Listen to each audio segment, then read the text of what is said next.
যাদের নদীয়ে ঘরবাড়ি ভাঙছে তাদের সেন্সাস কিভাবে হবে? উচ্ছেদিত পরিয়ালের সেন্সাস কিভাবে হবে? নতুন বিয়ে হওয়া মেয়েদের সেন্সাস কিভাবে হবে? যাদের ঠিকানা হালহলনি করেছেন তাদের সেন্সাস কিভাবে হবে? যারা ভাড়া ঘরে থাকেন তাদের সেন্সাস কিভাবে হবে? আজকের ভিডিওতে এই বিষয়ে বিস্তারিতভাবে আলোচনা করব, তাই না টেনে পুরো ভিডিওটি দেখুন, তাহলে বুঝতে পারবেন। আজকের ভিডিওটি খুবই গুরুত্বপূর্ণ এবং শিক্ষণীয় বিষয়, তাই নিজে জানুন এবং অন্যদের জানানোর জন্য ভিডিওটি বেশি বেশি করে শেয়ার করে দিন। 1 নম্বর, যাদের ঘরবাড়ি নদীতে ভেঙে গিয়েছে তাদের সেন্সাস কিভাবে করবেন? আগে এক জায়গায় ছিলেন, নদীতে ঘরবাড়ি ভাঙার পরে অন্য জায়গায় এসেছেন, তাদের সেন্সাস হবে আপনারা যে জায়গাতে আশ্রয় নিয়ে আছেন সেই জায়গাতে আপনারা সেন্সাস করিয়ে নেবেন। 2 নম্বর, উচ্ছেদিত পরিয়ালের সেন্সাস কোথায় হবে? উচ্ছেদিত এলাকায় উচ্ছেদ করার আগে তাদের ওই জায়গাতে ভোটার লিস্টে নাম ছিল, উচ্ছেদ হওয়ার পরে তারা বিভিন্ন জায়গায় আশ্রয় নিয়ে আছে, আপনাদেরও সেন্সাস হবে, চিন্তার কোনো কারণ নাই। আপনারা বর্তমান যে জায়গাতে আশ্রয় নিয়ে আছেন সেই জায়গাতে আপনারা সেন্সাস করিয়ে নেবেন। 3 নম্বর, যে মেয়েদের নতুন বিয়ে হয়েছে এখন পর্যন্ত স্বামীর বাড়িতে তুলে নেয়নি তাদের সেন্সাস কোথায় হবে?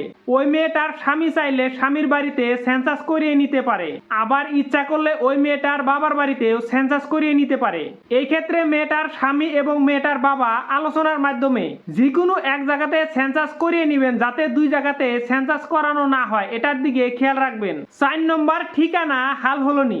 ধরেন আগে এক জায়গায় ছিলেন কিংবা কারণবশত অন্য জায়গায় ঘরবাড়ি বানিয়েছেন, তাদের সেন্সাস কোথায় হবে? পুরানা ঠিকানায় নাকি নতুন বাড়ি যে বানিয়েছেন ওখানে সেন্সাস হবে? এক্ষেত্রে আপনি যেহেতু নতুন বাড়ি বানিয়েছেন ওখানে স্থায়ীভাবে বসবাস করবেন, সেই নতুন বাড়ির ঠিকানাতে আপনার সেন্সাস করিয়ে নেবেন। নাম্বার 5, যেনারা ভাড়া বাসায় থাকেন এবং বাড়ি ঘরই আপনাদের নাই, এই ক্ষেত্রে 2টা বিষয় রয়েছে। যারা 2-4 মাসের জন্য ভাড়া বাসা নিয়েছেন ওটা আপনার স্থায়ী ঠিকানা না, তেনারা আপনাদের যেখানে স্থায়ী বসবাস করার জন্য বাড়িঘর রয়েছে সেখানে আপনারা আপনাদের সেন্সাস করিয়ে নেবেন। এবং যারা যুগ যুগ ধরে ভাড়া বাসায় থাকেন আপনাদের বাড়িঘরই নাই, ওখানে আপনারা সেটেল হয়ে গেছেন, তারা আপনাদের ভাড়া ঘরের ঠিকানায় সেন্সাস করিয়ে নেবেন। আমি সেন্সাসের 5টা গুরুত্বপূর্ণ বিষয়ে যে বললাম, এই 5টা ক্যাটাগরিতে যেনারা পড়েছেন আশা করি আপনারা বুঝতে পারছেন। আপনাদের চিন্তা করার কোনো কারণ নাই। সেন্সাস করার জন্য যখন সরকারি অফিসার আপনাদের ঠিকানায় যাবে তখন সঠিক তথ্য দিয়ে সেন্সাসের অফিসারকে আপনারা সহায়তা করবেন। আমার এই ভিডিওটি আপনাদের কাছে কেমন লাগলো অবশ্যই কমেন্ট করে জানাবেন আপনাদের মহামূল্যবান মতামত। এই ভিডিওটি দেখে নিজে জানলেন এবং শিখলেন সেন্সাসের বিষয়ে, তেমনি অন্যদেরকে জানানোর জন্য ভিডিওটি বেশি বেশি করে শেয়ার করে দিন।